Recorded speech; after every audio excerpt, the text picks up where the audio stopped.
Hello, I'm Karen Putz. Today we are with our guest, Keith Bonilla. Hello. Welcome. Keith is a science teacher at a school for the deaf. We happened to meet recently, and it was wonderful learning your story. I can't wait for him to share one of his experiments with you.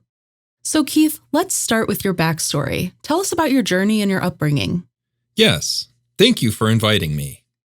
I was born and raised in New Jersey. I was actually born hearing, but when I was maybe a week and a few days old, I became deaf due to an illness. I was sick with jaundice.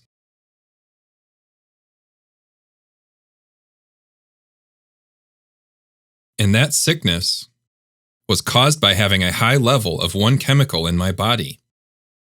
That level was so high to the point of nerve issues, along with muscular issues and hearing loss.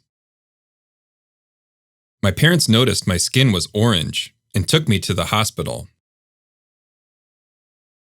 It was a struggle, and I had to be brought to a few different hospitals before I got the right treatment. That's when they realized I was deaf, and then later in life, when I was about 5 years old, when I started going to school, I realized I had balance issues. I was clumsy. So that's when I started physical therapy. Starting when I was 3 to 4 or 5 years old, when I started elementary school. Did you get physical therapy through your school or at home? Yeah, it was through school. Before then, back when I was younger, and it was first discovered that I was deaf, my parents reached out to every resource they could to figure out what they should do. Signing, speech. They decided that I should have exposure to both. So they brought in an ASL coach from a local deaf program. I think they came to my house every night for an hour or so, teaching signs to my family and me. My parents picked it up a little bit, but I picked it up fast. Then at 3 years old, I started an early intervention program. It was one of the deaf programs in New Jersey. So I went there all the way through middle school. After you finished middle school, then you went to high school? Well, from elementary school to middle school, we felt my academic progress was being held back because that program was small. I wanted to go into more advanced classes, but there were only 2 interpreters on staff for maybe 20 to 30 students. So elective classes had to be taken as a group. We couldn't pick our own individual classes. If I were to take a mainstream class, I would have an interpreter, but my schedule would be based on the interpreter's availability.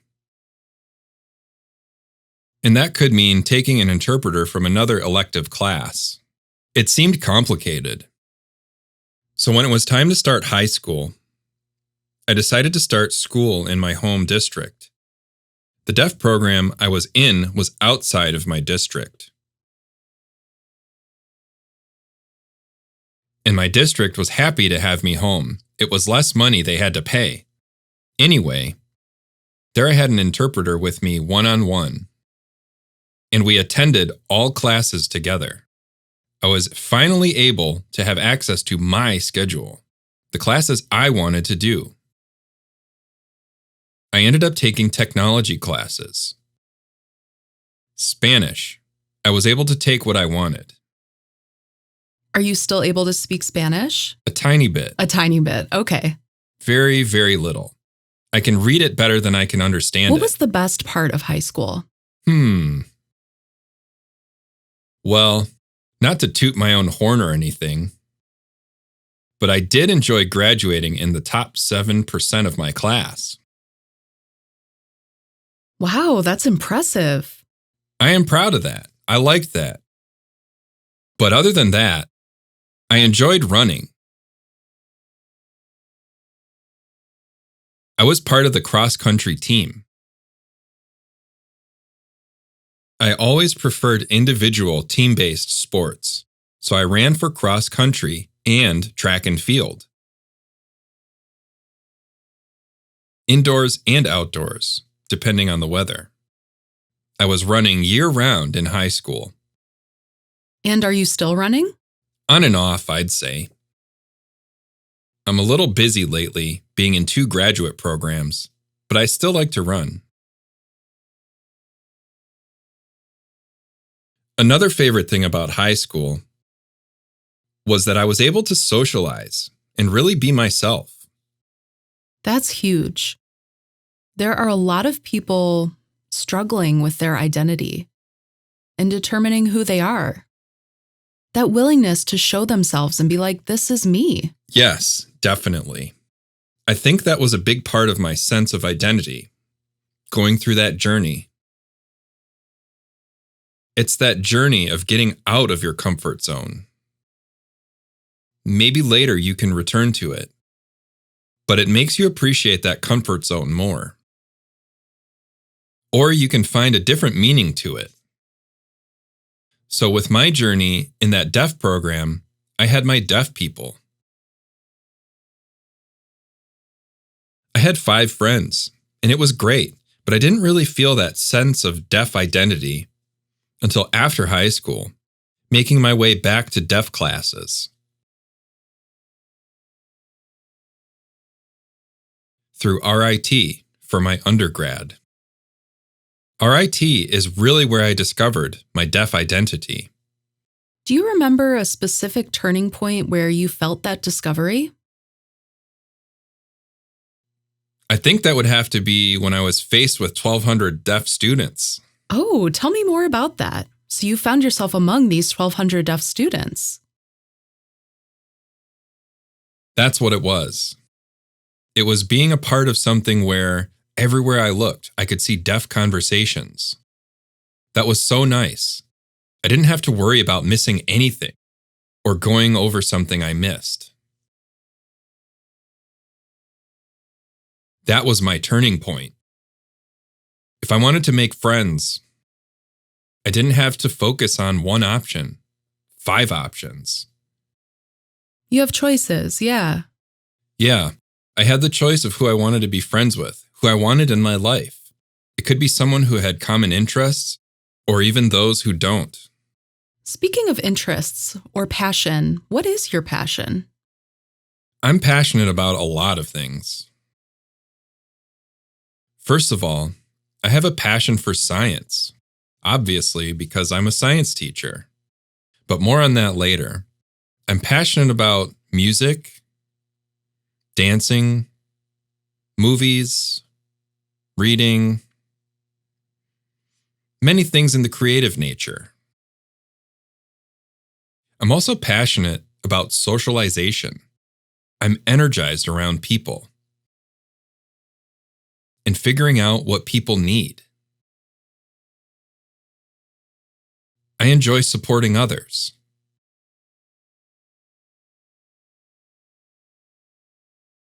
That's another passion of mine, which of course falls under my passion for teaching. You mentioned that you're currently involved in 2 graduate programs? Yes, I'm currently in the process of 2 programs. One is to improve my education in terms of deaf studies. And the second one is curriculum and instruction. So really, ironically, both programs bring a perspective of 2 things, even though they're different when it comes to education itself. The Deaf Studies program is a more up-close and personal focus, whereas curriculum and instruction is more abstract, like a bird's eye view. So you can analyze matters of the classroom, but also how your classroom is impacted by factors that come before and after a class level. Let's say I'm teaching second grade. I need to examine what these students learned in their first grade class. And I also need to know what third grade's expectations are. You're figuring out what to teach at this stage. That's right. You can't be under the assumption that each classroom is an isolated incident. Speaking of the classroom, you're a science teacher, and I assume you're doing a lot of experiments. So let's talk about one of your favorite experiments. Recently, I had my students analyze a bath bomb. Why a bath bomb? We were discussing chemical reactions. So I present the bath bomb to my students. And I ask them to analyze what they see. What are some ingredients? Some of the qualities? What about the appearance? Is it colorful? Is it solid? Is it powdery? After that, I put the bath bomb in water. And the students observe and analyze. Are there bubbles? Foam? How are the colors mixing with the water? But the bubbles weren't there before, I tell them. Where did they come from? So the students work to figure it out. Then in conjunction with that, we'll revisit it. A week or so later, when I have them analyze each individual ingredient within the bath bomb. So they get to see what happens if there's a reaction or not. So the ingredients are separated, and then 2 or 3 are combined with water to see a reaction. Over time, they slowly figure out what causes which reaction to understand that the bubbles were made by that reaction. So that's the goal of the experiment. You're a cool teacher. Thank you. I try. Speaking of fun, what do you do for fun? There are 2 things I do for fun. The first is dancing. I like to go out for Latin dancing. So Latin dances like salsa,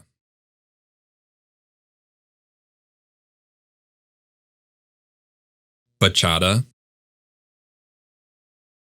and merengue. A few others too. Where did your love for dancing come from? It's my love for music and my culture. I come from Spanish, Puerto Rican culture. I love it. The music and dancing, it's my roots. So your family instilled that in you. You grew up with it. Yep, I grew up with it. I also love movies surrounding dance too. What's your favorite? Step Up. The whole series is good. I like them all. Another one is Stomp the Yard.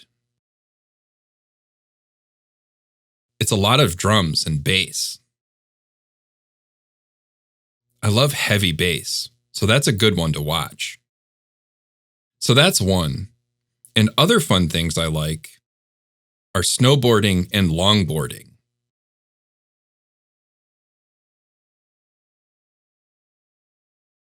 What's the difference? Snowboarding, obviously, it's a snow sport. And longboarding is different from skateboarding. A skateboard is shorter.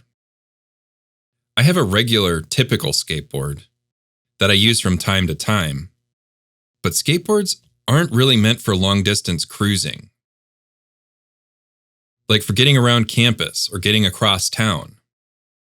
A longboard is better for that because of the wheels. And it's a longer board, of course. Hence the name. Right. And it's more for the actual purpose of cruising.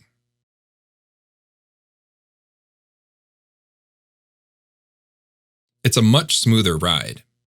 I loved using my longboard when I was getting around the RIT campus.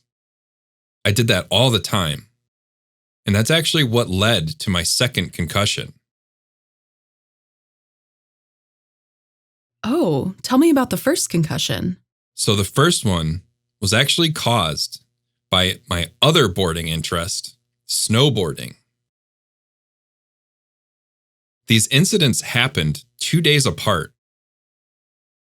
So if I remember correctly, it was my freshman year, and I was in a winter course on snowboarding at RIT. One night was so frigid that the snow started freezing.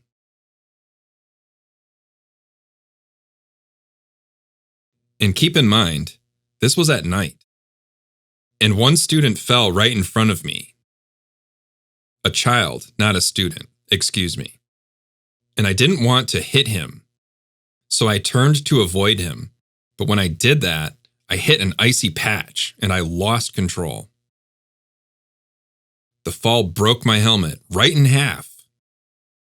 Oh, that's a serious concussion if you broke your helmet. At the time, I didn't realize I had a concussion. I had a bad headache afterwards and came back home. 2 days later, the snow had melted, and I wanted to enjoy the warmer weather by longboarding to class. All was well and good until I hit a brick, sending my longboard one way and sending me another. Oh, I see. Wow. So that was my second concussion. So what happened afterwards? Did you go to a doctor? Did someone call an ambulance? Yes, I was experiencing temporary memory loss and disorientation. My best friend at the time took me to a hospital. My parents came to support me. I had to leave RIT as I was still recovering. Yes, the brain is important, so I had to recover properly.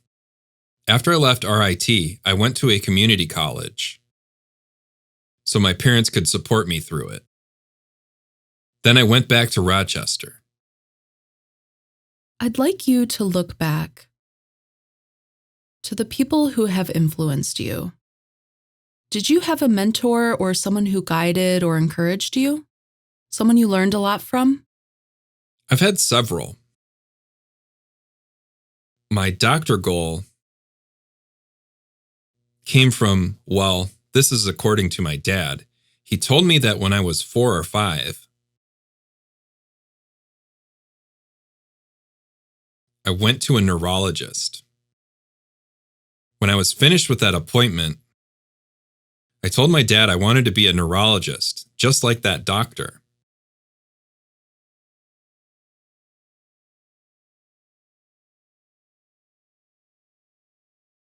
So I went to college at RIT with a science major because of that.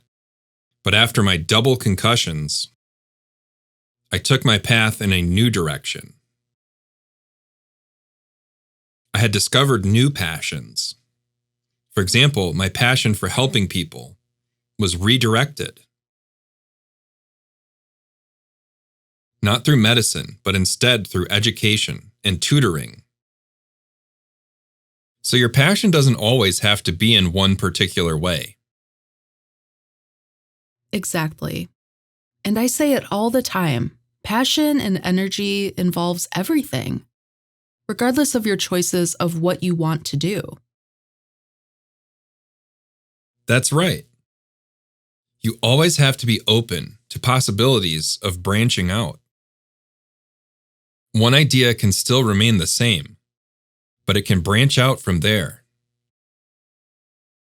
What would your message be to someone who is facing a challenge in life, whether it be physical, intellectual, or any additional challenges in life?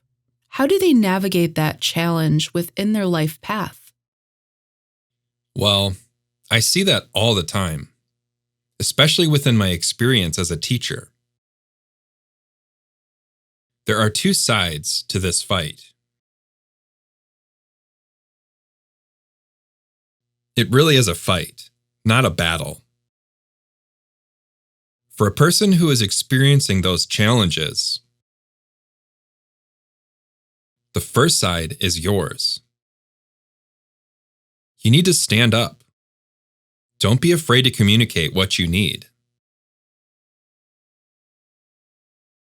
And the second side of that fight, that challenge, that battle, is the person you are engaging with.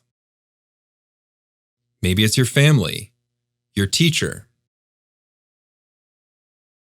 your life coach, whoever you're engaging with.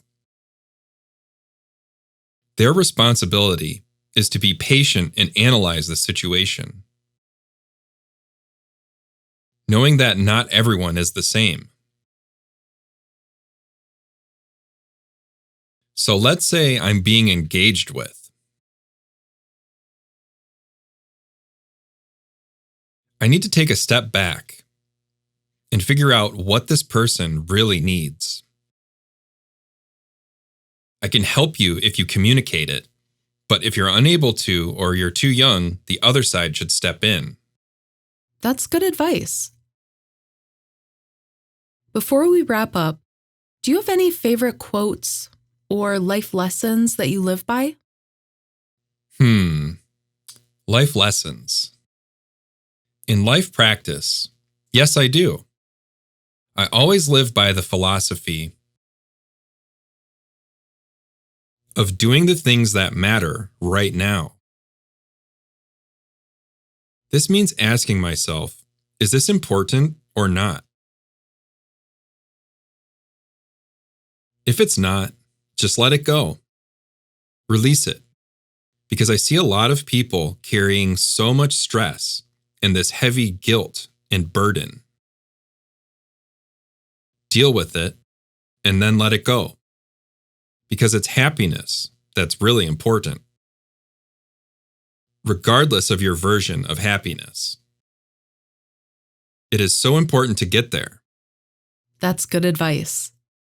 What a wonderful way to wrap this interview, focusing on what really matters. Thank you for being here for the interview. I enjoyed your answers. Thank you for having me. It was great being here.